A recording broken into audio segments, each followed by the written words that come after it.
मी जेव्हा PHC posting होती माझी, तेव्हा जेव्हा छोटा बच्चू यायचा इमर्जन्सी रूममध्ये, नर्व्स वेसल्स वेसल्स मिळायला फार कठीण जायचं. So we always use to call anaesthesiologist, आणि वी यूज टू से की आम्हाला हेल्प करा म्हणून, कारण they are really good at it. Similarly obese पेशंटमध्ये सुद्धा फार कठीण जातं करायला. जेव्हा छोट्या मुलांना ॲनेस्थेशिया द्यावा लागतो, तर त्यामध्ये काय प्रिकॉशन्स एक ॲनेस्थेशियोलॉजिस्ट बघतो, किंवा कशा प्रकारची हिस्ट्री असतं, ते कसं हे राहतं? तर पीडियाट्रिक ॲनेस्थेसिया एक सेपरेट सब ब्रांच आहे. तुमच्या ट्रेनिंगमध्ये पीडियाट्रिक ॲनेस्थेसिया पण येतं. आता पीडियाट्रिक ॲनेस्थेसिया मुलं जर 8-9 वर्षाच्या पेक्षा मोठे असतील तर ते तुमच्याशी कम्युनिकेट करतात. पण चॅलेंज तेव्हा येतं जेव्हा खूप छोटे मुलं आहेत, बेबीज आहेत, जे आपल्याला communication skills depends on observation plus पेरेंट्समधनं हिस्ट्री जी भेटते ते. तर आमचे स्पेसिफिक हिस्ट्री असतात की माइलस्टोन्स, बेबीचं ग्रोथ कसं होतं, डिलिव्हरीच्या वेळेस त्यांना काही त्रास झाला होता का, ICU मध्ये ऍडमिटेड होते का, किंवा काही श्वास घ्यायला काही त्रास होता का, कावीळ होती का, लसीकरण व्यवस्थित झालंय का. तर हे सगळं आम्ही विचारून बेबीचं कंडिशन असेस करतो, कारण बेबीच्या लेवलला कम्युनिकेशन होत नाही. बेबीचं जसं पॉस्चर आहे, झोपलं कसं आहे, खाणं पिणं कसं आहे, वेट कसं आहे, हे सगळं बघून आम्ही असेस करतो. It's a different art, it's a different sub speciality. पण त्याच्यात पण आर्ट इज दॅट बेबीला न रडवता कसं भूल द्यायचं आणि बाहेर काढायचं. तर बेबीजमध्ये पण जसं मी स्थानिक भूल सांगितलं, वेगवेगळ्या प्रकारचे स्थानिक भूल प्लस जनरल ॲनेस्थेसिया देऊ शकतो. बेबीजमध्ये अर्धी भूल फक्त देण्याचं शक्यता कमी आहे, पण त्यांना थोडं झोपेचं औषध देऊन आपण रिजनल ॲनेस्थेसिया देऊन सर्जरी चांगल्या रीतीने करू शकतो. करेक्ट. म्हणजे आपण आतापर्यंत जे डिस्कस करतोय की ॲनेस्थेशियामुळे सर्जरी कम्फर्टेबल राहतं, you don't have bad memories, other thing, patient comfortable आणि पेशंट कम्फर्टेबल आहे. पण ॲनेस्थेशियाचे पण काही कॉम्प्लिकेशन्स असतील ना, तर ते काय कॉम्प्लिकेशन्स आहेत? The common complications after receiving general anaesthesia is nausea, vomiting. पण त्याचे सर्जिकल फॅक्टर्स पण असतात. कधी कधी लॅप्रोस्कोपीमध्ये ते इंटेस्टाईन्स हँडल होतात थोडंफार, आणि काही लोकांना मोशन सिकनेस असं असतं. Motion sickness in the sense गाडीमध्ये, बसमध्ये जाताना मळमळतं, ह्या सगळे पेशंट्स प्रोन असतात. मग त्यातल्या त्यात लेडीज पण थोडे प्रोन असतात. काही सर्जरीज पण वॉमिटिंग प्रोन असतात. तर एक ते कॉमन कंडिशन आहे, पण अवॉइडेबल आहे. तर आपण मेडिकेशन्स देऊन ते अवॉइड करू शकतो.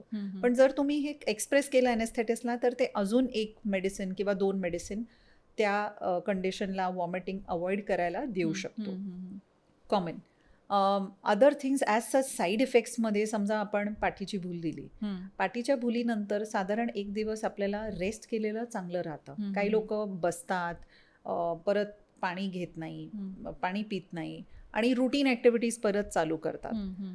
खूप लवकर चालू केलं, किंवा सराउंडिंग क्लायमॅटिक कंडिशन्स खूप हॉट डेज आहेत, त्याचं एक फिजिओलॉजिकल कंडिशन आहे which is post spinal headache, जो 3ऱ्या दिवशी सुरू होतो पाठीच्या भुलीनंतर. हे सगळे कंडिशन्स होऊ शकतात ॲज साईड इफेक्ट्स.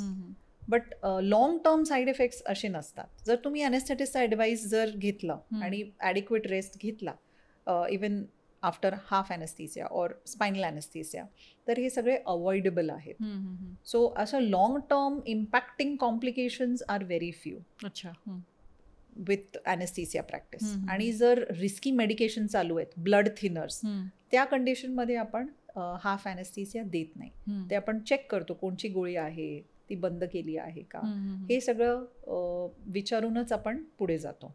तर असं long term effects are not there. Small side effects definitely, that is with every medication, every procedure. Headache, nausea, vomiting, मळमळतंय, वॉमिटिंग झाली, हे सगळे असू शकतात. अजून एक मिसकन्सेप्शन आहे की पाठीची भूल घेतल्यानंतर बॅकपेन सुरू झालं. पाठीची भूलची जी नीडल आहे, जे आपण वापरतो, ती केस एवढी पातळ आहे. तर आपण जेव्हा सलाईन लावतो तेव्हा ती सुई इनफॅक्ट त्या पाठीच्या नीडलपेक्षा खूप मोठी आहे, बऱ्यापैकी मोठी आहे. तर ही सुई आपल्याला किती दिवस, सलाईनची सुई हार्डली 1 किंवा 2 दिवस आपल्याला त्रास देईल, बरोबर, पेन होऊ शकतं. ती पाठीची सुई काही बायका येतात आणि म्हणतात 15 वर्ष आधी घेतलेली आहे आणि ते अजूनही दुखतंय. तर ते कसं आहे की 10 बायका जमले तर तेच आठवतं, असं आहे ते. तर त्याचे वेगळे कारणं असतात. जर तुम्ही बघितलं तर 90-95% लेडीज जे येतात त्यांना सिझेरियन डिलिव्हरी झालेली आहे, तर त्याच्यामुळे त्यांनी पाठीची भूल घेतलेली आहे, कारण ते सेफर आहे बेबीसाठी, मदरसाठी. तर त्याच्यानंतर ड्युरिंग प्रेग्नन्सी जे हॉर्मोनल इफेक्ट्स असतात, आपल्याला माहिती आहे तो गेट चालायचं जे पॉश्चर असतं बायकांचं ड्युरिंग प्रेग्नन्सी, त्याच्यात आपलं स्पाईनचं कर्वेचर खूप एक्झॅज्युरेट होतो. तर ते एक फॅक्टर त्यावेळेसचं आहे, नो डाऊट. पण आपण कसं बसतो ॲट वर्क, काही खूप जड घरी सिलेंडर उचललं, खूप जड काही वस्तू उचलली, किंवा रिक्षामध्ये प्रवास करतोय ती रिक्षा खड्ड्यात गेली किंवा गाडी खड्ड्यात गेली, हे सगळे ॲडिटिव्ह फॅक्टर्स आहेत. प्लस युअर अर्गनॉमिक्स किंवा पॉश्चर ॲट वर्क. समजा तुम्ही कम्प्युटर IT प्रोफेशनल आहात आणि दिवसातनं 8 तास 9 तास कम्प्युटरवर बसून चालू आहे, हे सगळे ॲड होणार. पण बायकांना ते 15 वर्ष आधीचं सुई आठवते. तर कधी कधी हे एक्सप्लेन करायला लागतं की घाबरण्यासारखं नाहीये.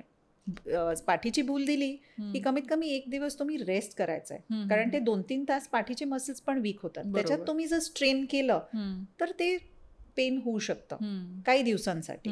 पण ते 15 वर्ष आणि 20 वर्ष ते पाठीच्या भुलीला दोष देणं हे बरोबर नाहीये.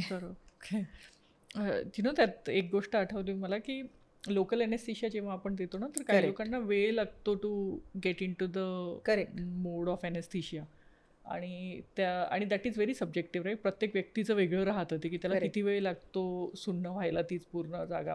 I have gone through multiple dental treatment, आणि आय रिमेंबर की मला द्यायचं ते करायचे आणि भरपूर त्यांना वेट करावं लागायचं.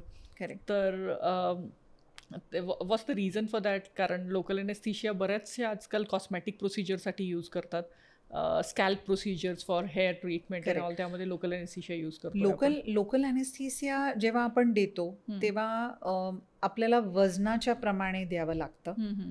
तर त्याच्यात पण टाईप्स आहेत. जे लवकर चालू होतं ॲक्शन तो टाईप आहे, आणि जे थोड्या वेळाने चालू होतं पण लॉंग टर्म राहतो असं पण टाईप आहे. तर आपण सर्जरीच्या हिशोबाने त्याचा कॉम्बिनेशन वापर करू शकतो, पण त्याचं प्रमाण बॉडीच्या वेटच्या खूप जास्त नाही जायला पाहिजे, कारण कॉम्प्लिकेशन्स पण होऊ शकतात. तो it is important the anaesthetist की भूलतज्ञाला की बाबा वजन किती आहे, काय प्रमाणात वापरायचं आहे. आणि काही पेशंट्सला एक टॅकिफेलॅक्सिस म्हणून एक कंडिशन आहे की बाबा तुम्ही खूप जास्त दरवेळेस वापरलं की त्याचा इफेक्ट यायला थोडा टाइम लागू शकतो, पण कॉमन नाही आहे. तर आपण एक कॉम्बिनेशन डोज लोकल एनेस्थेटिकचा वापरून लवकर ॲक्शन आणू शकतो आणि ते रिझनेबल टाईमसाठी, ड्युरेशनसाठी टिकवू पण शकतो. ते पण आहे. काही लोकांना ॲक्शन लोकल एनेस्थेशियाचं येत नाही. तर असं म्हणणं आहे, खूप काही लिटरेचरमध्ये सायंटिफिक एव्हिडन्स नाही, पण विंचू जर आधी कधीतरी चावलेला आहे असं पण म्हणतात की ह्या पेशंट्समध्ये लोकल एनेस्थेशियाचा इफेक्ट येत नाही. तर असं पण आहे. तर हिस्ट्रीमध्ये परत जर आपण विचारलं आणि पेशंटनी सांगितलं तर आपण दुसरा ऑल्टरनेटिव्ह विचार करू शकतो की बाबा ह्या भुलीचा प्रकार नाही तर दुसरा आपण देऊ शकतो पेशंटला कम्फर्टेबल ठेवायला. तर ते पण आहे. आणि काही लोकांना ॲलर्जी पण येते स्थानिक भुलांनी. तर असं जर हिस्ट्री आहे की बाबा मला श्वास घ्यायला त्रास झाला, तर आपण एक सेन्सिटिव्हिटी टेस्टिंग करू शकतो. तर ज्या तुम्ही म्हटलं कॉस्मेटिक हेअर ट्रान्सप्लांट किंवा ह्याच्यात जर खूप ह्या लोकल आणि स्थानिक भुलाचं जे मेडिकेशन आहे तर वापरणार असेल तर अप्रोप्रिएट आहे की बाबा टेस्टिंग करून घ्या, की तुम्ही एक स्किन टेस्टिंग करून की बाबा तुम्हाला ॲलर्जी आहे की नाही ते कळेल. मग तुम्ही पुढे जाऊन ते जास्त प्रमाणात तुमच्या पर्टिक्युलर कंडिशनसाठी वापरू शकतात.